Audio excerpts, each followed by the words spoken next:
All right. So now, first, I have to say, shout out to, thank you to Dr. Cornell West, because Dr. Cornell West is the one who, you know, I listened to his interviews and his presentations, his lectures, especially when I was in Korea.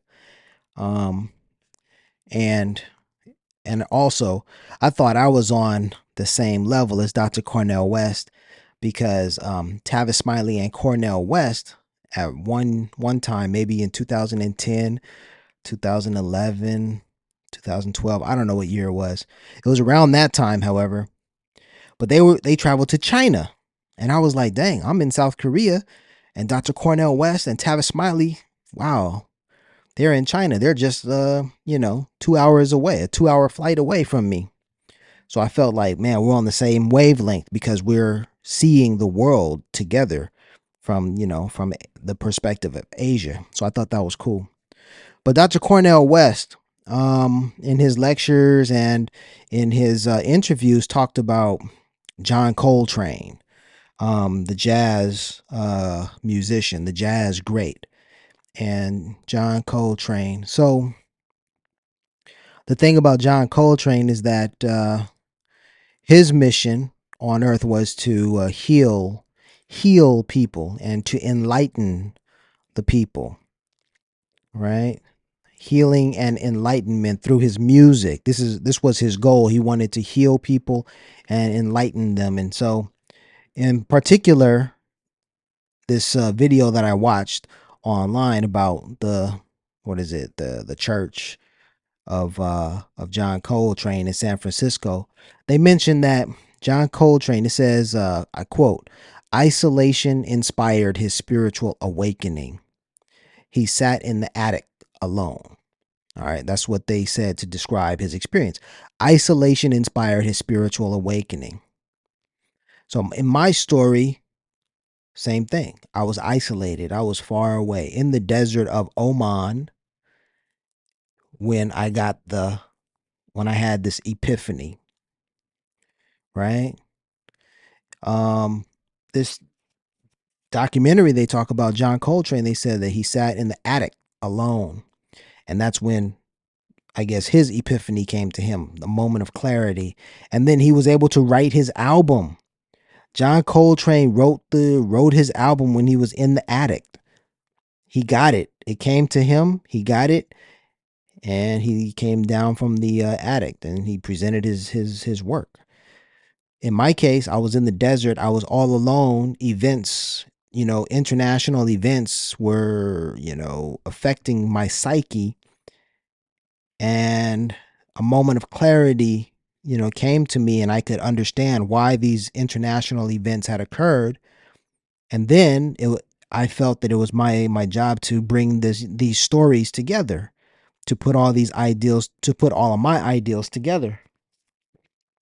So that was my spiritual awakening occurred then in the desert of Oman, where I was alone, just like John Coltrane, and I was able to write. And so I wrote my poem 109, which I couldn't do before that moment of clarity. I couldn't do it, but that moment came to me and I was able to find that theme, that plot, that storyline to connect all of these isolated incidents. That's when it happened when I was in Oman.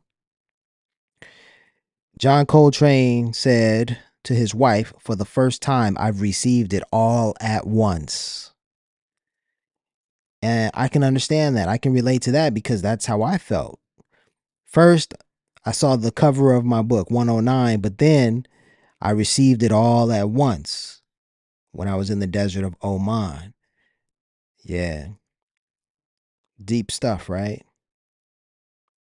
And then as I was watching that video, that documentary, they were saying that John Coltrane chose everything for his album. He chose the artwork, he chose the liner notes, and he even chose a prayer that he included as part of the album. We're talking about A Love Supreme. And people have argued in the documentary they say that arguably A Love Supreme is John Coltrane's most intentional and sacred work. Most intentional and sacred work. So when I think about my experience with 109, it parallels John Coltrane's experience. Spiritual awakening in isolation, receiving it all at once, choosing the artwork, choosing the notes, writing the stories, choosing the pictures. In my book 109, it's wholly a work that I chose, that I sat down and I had to create. There's very little, if any, outside um influence on what I wrote, on what I wrote, and the pictures that I took. I took those pictures. I saw these things when that you see in the book. I took these pictures. The words that you read, these are my words. It's like I made all of the decisions, and I brought that, whole thing to, to you. What you're holding in your hands, that was all, sprang forth from my mind, from my experience, from my understanding, and from my accepting God's mission. I mean, that's what it is. So anyway, A Love Supreme, I wouldn't have known anything about A Love Supreme had I not listened to and followed Dr. Cornel West. So in that sense, everything is everything. So, we come full circle. You know, the great scholars are going to hearken. I mean, our scholars are going to pay homage to our musicians, and our musicians are going to pay homage to the athletes and to the painters. You name it. Everybody, we are all one, and we are all made in God's image. So we are all geniuses. We all have the capacity for all of this. Speaking of artists, Jean-Michel Basquiat wrote about John Coltrane, or Train, and would do his artwork, you know, in to pay homage to Donald Byrd, to Charlie Parker, to um, John Coltrane, Muhammad Ali, artists, athletes, you name it, entertainers.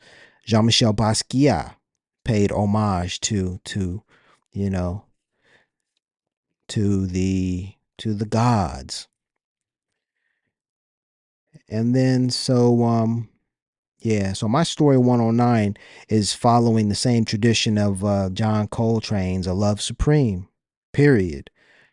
You dig? And then so A Love Supreme is acknowledgement, resolution, pursuance, and psalm.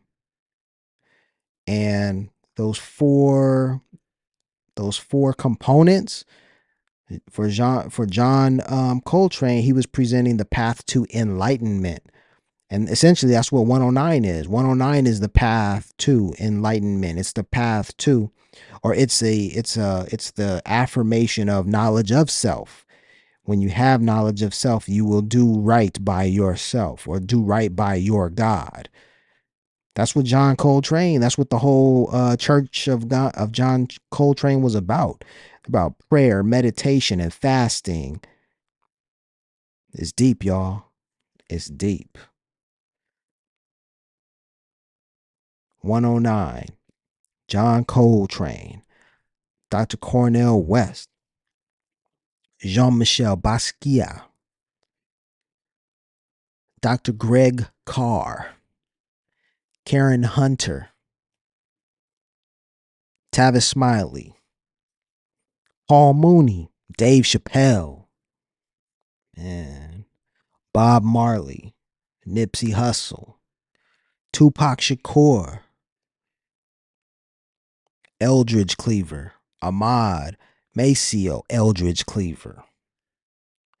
Just a few names of people who have, who are my heroes, people I met, whose paths I've actually crossed, whose hands I shook, and then they had an impact on me. Oh, and today, Diggable Planets, Ishmael Butler, Marianne Vieira, and Craig Irving, also known as Butterfly, Ladybug, and Doodlebug of Diggable Planets. Man, like, today I went to the store and I was rocking the Diggable Planets hat. I was wearing it earlier. And the brother said, "Oh, Diggable Planets." He was like, "Yeah, I remember Ish. Ish used to stay at stay at my home."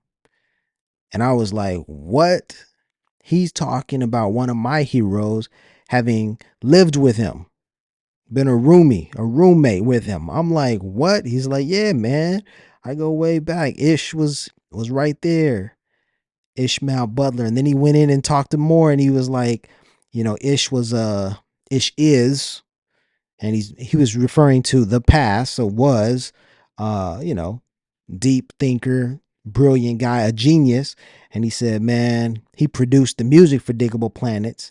And then the brother said, I can't think of anybody other, I can't think of anybody like Ishmael Butler, except for, and I was wondering who he was going to say next. And I'm thinking he's like DJ Quick. And I was like, yeah, man, you know your Ish as in Ishmael, but also Ish as in, SHIT. You know your Ish. I can't think of anyone else who's that dope, who's producing the music as well as a dope lyricist.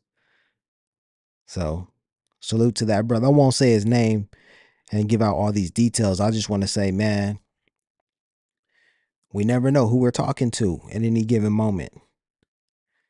We never know. It's 6 degrees of separation. It's all and everything is everything. Man, I was going to get into, I forgot. The reason why I started this is to talk about these 3 books. Let me do that quickly. So, going back to the spiritual awakening, having these moments, right?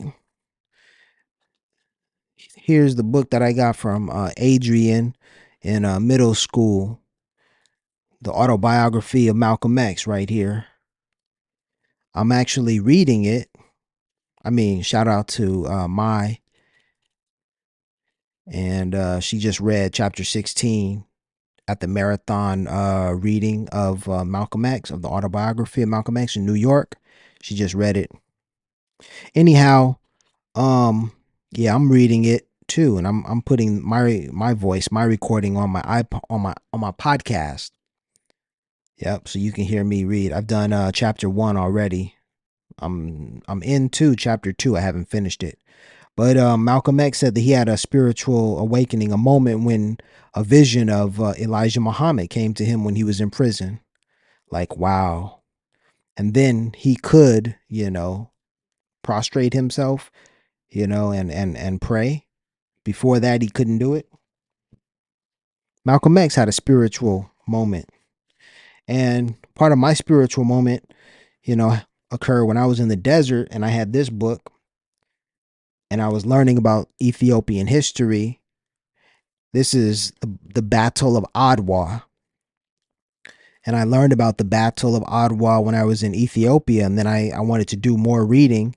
And I had to go to like the Harvard Press in order to find this book.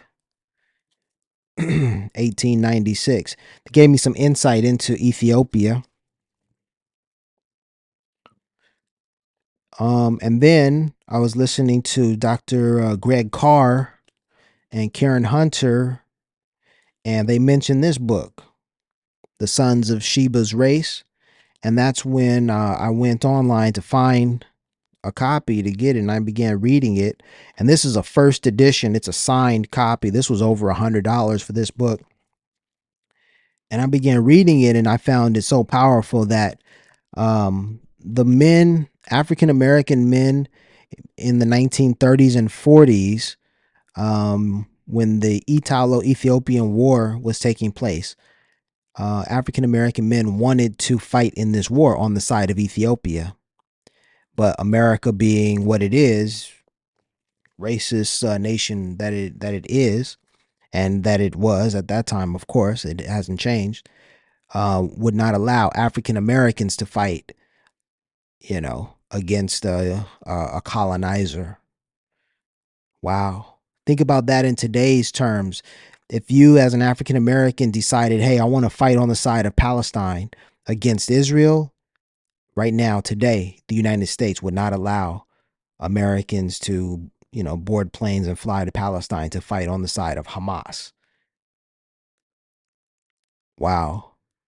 So as American citizens, Black American citizens, we have to sit by and watch as atrocities occur. Wow.